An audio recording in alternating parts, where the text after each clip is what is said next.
Ghost Rider in our world. When Abigail stepped through the portal, she expected chaos, flames, or a new threat, as always. But instead, she found herself standing in a quiet street. No shadow creatures, no interdimensional rifts, just cars, street lights, and a few confused pedestrians glancing at her.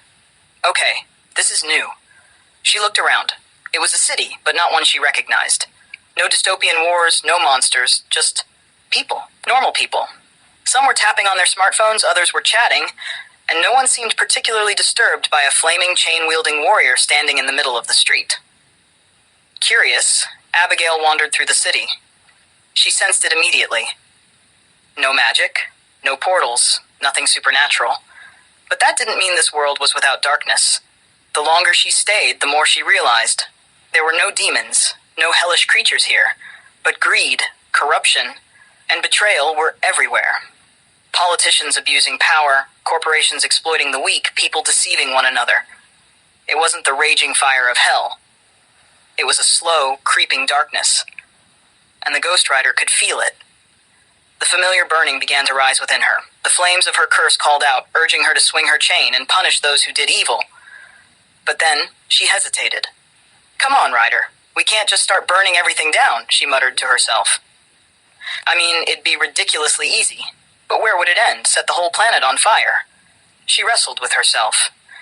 It would be so easy to let the Ghost Rider loose, to cleanse the streets with fire.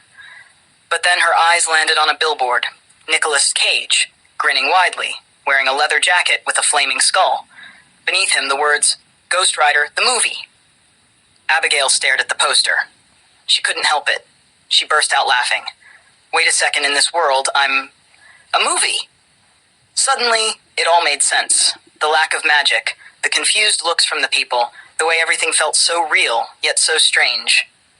In this world, she wasn't a legendary guardian of the portals. She was just a fictional character from a Hollywood blockbuster.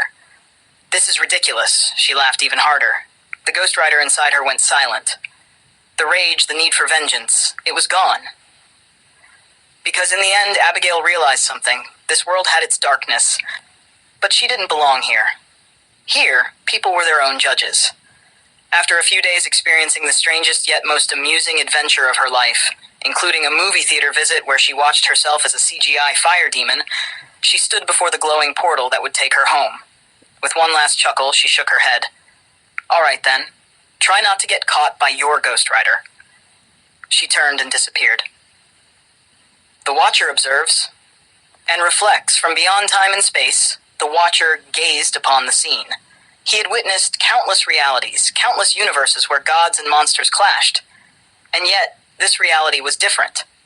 A reality where even the greatest heroes, the most feared legends, were mere fiction.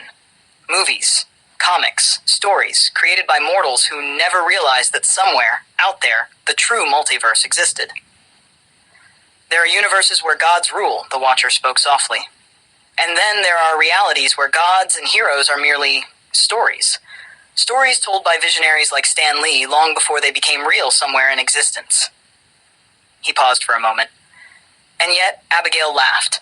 She did not doubt, she did not question her own existence. She simply found it amusing. He lingered in silence. Perhaps that is the true mark of a hero. Then he faded back into the shadows. For even though Abigail had left, he knew someday she would return. The end.